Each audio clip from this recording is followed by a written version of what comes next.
Chapter 469. After 10 minutes of hard work, a tunnel that was 1,000 meters deep and 10 meters wide was opened. The Stone Lady's ability consumed her mental strength and stamina. Her stamina was replenished by the technological potions, and Thea helped her activate part of her mental strength. Considering that she was still young, she did not spoil her growth and only improved her mental strength a little. After checking the bottom of the tunnel and confirming that there were no traps, Thea led the 500-strong tomb raiding team into the underground palace. No, Sinisto's Bat Cave. They did not see any traps along the way, but they encountered a lot of security devices. The disadvantage of having too many people was unavoidable. One of the mercenaries accidentally stepped on a trap, and the wall immediately rang with a rapid alarm. Forget it. Let's go to the southwest. Thea could only see that the direction was blocked by her X-ray vision.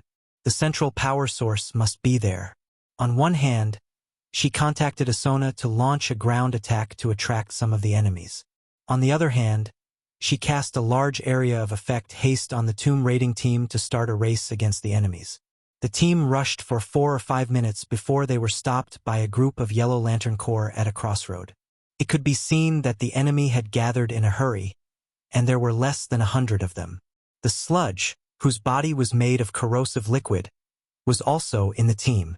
It was one of the few official members of the Yellow Lantern Corps that Thea had seen. It could borrow the ability of the corpse wrapped in liquid when it was alive. It was difficult to judge this guy by the human sense of good and evil because it was not even a living creature. It was even more out of the question whether it was a traitor or not. This guy probably did not even have the concept of betrayal. This area had a lot of visual interference, and Thea did not see the Yellow Lantern Corps' deadliest killer, a supervirus that could only be seen through a microscope. They might have a miniature enemy. Let your plants start searching. Thea turned to Poison Ivy. Plants had different sensory systems from living creatures, and they were best at searching for enemies like microbes. Some plants could also release interferons which were fatal to viruses. The enemy group was in chaos, and a burly alien with a yellow face and a height of 5 meters stood out. Master of the Book of Parallax, are you here to congratulate me on conquering Kaluga and becoming the leader of the Corps? The alien's orange eyes automatically looked at Thea. Who are you? Thea pretended to be confused. She recognized this burly guy at a glance. Little Mungo or Mungo II. His father, Old Mungo, had attacked Seaside City on Earth in Thea's memory. But in this space-time, Old Mungo had led the so-called army that had conquered the entire universe to attack the main planet of Ura. She didn't know if he was crazy or he didn't take medicine. Gonda could not defeat the Spectre in a one-on-one fight, but this did not mean that the Guardian Blue Men were weak. It was just that the Spectre, the vengeful spirit of God, was too strong. Furthermore, there was not just Gonda on the main planet of Ura. There were 6 other Guardian Blue Men with the same combat strength. In addition, there were 7,200 official Green Lanterns, a considerable number of reserves, and a small number of elite Supreme Green Lanterns with modified bodies. Facing such a powerful force, Mungo, who was full of confidence, crashed into it head-on. This wasn't the Green Lantern Corps that Hal Jordan had led after the Lights-Out incident, and there were only a few of them. What greeted him was the Green Lantern Corps at their peak. A green sea that covered the entire planet of Ura crushed his invincible army into dust. Similarly, his body, which had been tempered thousands of times to the point of being able to attack Superman, was shattered into pieces. The result of tens of thousands of people attacking him was that his head was sent to Ura's showroom. Sinisto had taken in his son, who was now standing in front of Thea. It had to be said that his genes and physique were indeed extraordinary. When others wore 1 light ring, he might feel that the effect was not strong enough, but he wore 4 rings of the same attribute. A normal person would need a strong willpower to wear 1 ring. Just like Thea, wearing different colored rings required different emotions. It was different from this person who wore 4 rings. Sinisto and Hal Jordan were both strong-willed people. When had anyone ever seen them wear 2 rings of the same color? There was no need for this at all. The amount of emotion output per unit of time was fixed for everyone. The advantage of wearing 4 rings of the same color was probably just to maintain the firepower. When one light ring's energy was depleted, the next one would be replaced. Or one light ring could be used to attack while the other one was used to defend. At least, Thea could only think of these functions. There were some advantages, but the disadvantages were huge. The emotional consumption of the ring bearer was also doubled, so it was not universal. In Thea's opinion, Mungo II was a little neglectful. The strong body and mental strength he had inherited from his father had been used on the light ring. The original spacetime was also a traitor, and he was killed by Sinisto, who had tampered with the light ring. Thea did not have such means now, but in her opinion, it would not take too much effort to deal with this guy who had abandoned his family's secret arts and switched to playing with rings. His father could fight Superman head-on, so his body's genes should be very strong. In a while, she would have to control the intensity of her attacks. It would be best to preserve the body for reference. Mungo II did not know that his background had been exposed. Thea was going to take his body back for research. As if he was about to quarrel with someone, he shouted anxiously, "I am Mungo, the ruler of Korriga, the emperor of the universe tomorrow." Thea sneered. Her laughter was a little harsh. Mungo, whose self-esteem was severely hurt, stretched out his waxy left hand, and a hammer made of fear energy smashed towards Thea. Interesting. His opponent wasn't brainless. His attack was still worth watching. For layers, Thea glanced at it and saw that this manifestation was a little confusing. It looked very ordinary from the outside, but it was actually a set of 4 manifestations. The emotional manifestation of the temporary light ring was too weak, and Mungo could not work on quality. He could only pursue quantity. However, this was meaningless in the face of absolute power. Fiora stood beside Thea and saw the huge hammer coming towards her.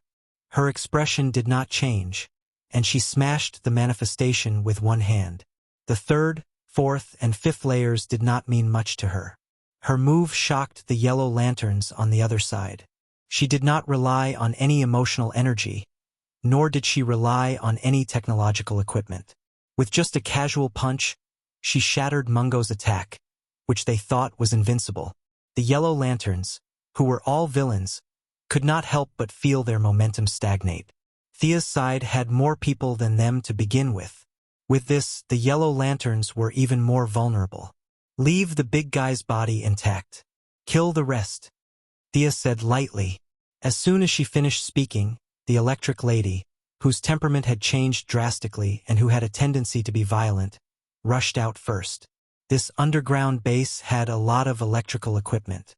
She rushed directly into the midst of the enemies, and a silver-white electric current began to wreak havoc in the crowd.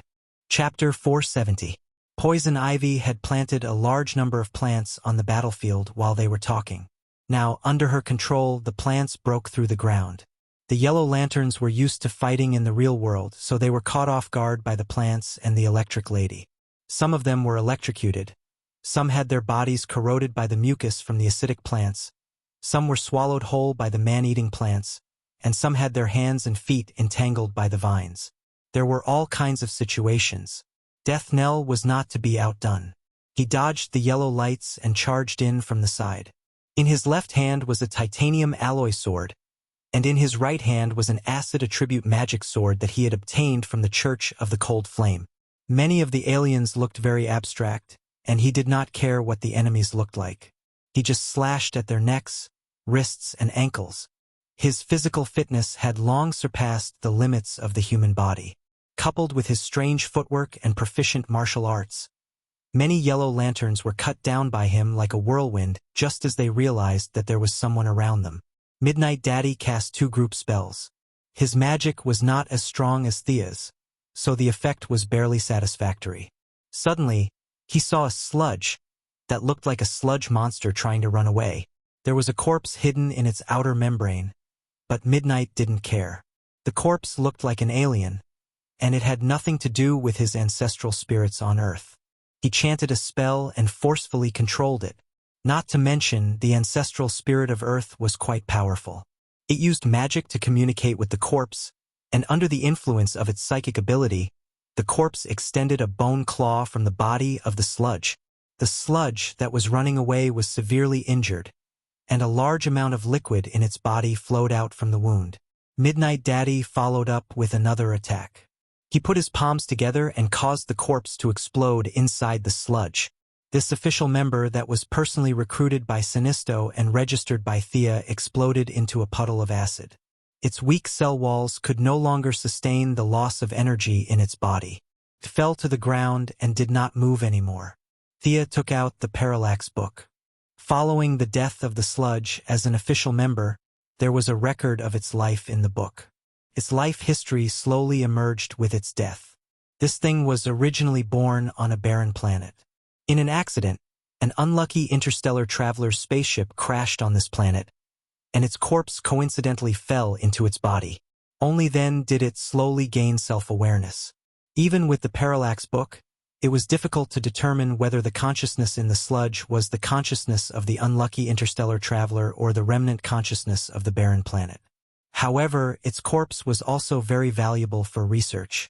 Thea first used her ring's high authority and magic power to stop Huang Ring from looking for a new ring bearer. She had no choice but to do so. If she killed one, Huang Ring would find another. That would be an endless cycle. Fortunately, there were only a few official rings, and the rest of the temporary rings did not have the ability to find new ring bearers. Thea had just wrapped up the corpse of the sludge when she saw another ring fly into the air. Who died? She looked to see if it was someone from her side, but the ring did fly out from the battlefield. There was only one truth. The member of the Ring of Lanterns that could only be seen with a microscope, the deadly virus Dispolus, was dead. A virus that had evolved to such a degree of self-awareness should have a lot of research value. Unfortunately, this thing was too small. Who knew what equipment Sinisto had installed underground? Thea's supervision could not be used at all. She stared for a long time but could not find the guy's corpse. The most important question was, the sludge was killed by Midnight Daddy. Who killed this thing? Could not have been trampled to death, right? Thea used part of her magic power to control the Ring of Lanterns that was about to fly away. She looked at the records in the parallax book. It was indeed dead. Thea asked her friends, but no one knew how this thing died. Maybe it was killed by the plant's enhanced interferon? The botanist Poison Ivy put forward her opinion at the right time. Thea searched everywhere but to no avail. She could only agree with this theory. In fact, she was more inclined to think that this guy was knocked out by the interferon and then was trampled to death by a guy with a big foot in the battle. The two sides were fighting in full swing. She could not stop them. They all raised their feet and let her look for the cockroach. She sighed slightly. There were so many viruses in the universe. It was not easy to evolve one with self-awareness. Was it easy? It was such a pity that he died without being able to display any value. The situation on the battlefield was one-sided. The most eye-catching one was the Lightning Lady.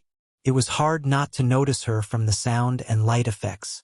Silver-white electric current was constantly being thrown out by her. She used to be a live streamer and had very few fights. She also wanted to throw some lightning bolts coolly, but her accuracy was worrying.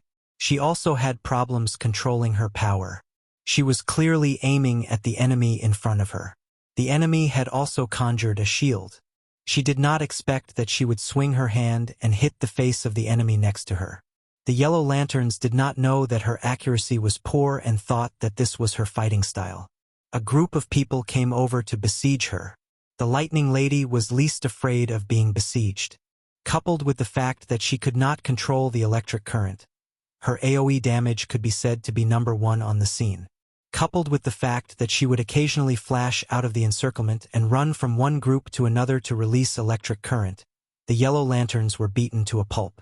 Not everyone could be like Sinisto and Thea, who could create a giant to protect their entire body. Most people could only conjure a part of their body armor. Everyone was suffering from the electric current. Unless they were a special life form, there were not many who were immune to electric shocks. I can't fight like this. Originally, when he saw that Thea did not make a move, and the seemingly fierce Fiora did not join the battle, Mungo too, who considered himself the emperor of the universe, also stood still. Now, he felt that he had to make a move. Although it was a little embarrassing, he was still prepared to get rid of the Lightning Lady who was the biggest threat to his side. He took a step forward and was instantly stunned. He could only feel that something was squeezing into his body, and at the same time, it was as if a giant hammer was hammering his head. He did not know that this was the cooperation of the dead man and Grud. One was drilling into his body, while the other was forcefully controlling him. His willpower had already been worn down by the 4 lantern rings. Now that he encountered the skills of these 2 hooligans, he kept losing ground in his spiritual world. The control of his whole body had already been squeezed out by 1/3. It would be strange if he could still move. Seeing that the generals were fighting beautifully, the morale of the soldiers on Thea's side was greatly boosted. Death Knell's daughter was particularly eye-catching. Her fighting style was very similar to her father's. Her double swords flew up and down. Her strength, speed, and skills were not inferior to Thea's in the past. The natives brought by Grud were also quite brave. Every day they carried the several tons of gorilla and ran around the mountain. A few of them had really trained their strength. The javelins that were as thick as an arm were thrown by them, leaving afterimages. The throwing objects of the leader of the strong men could even shatter the shield.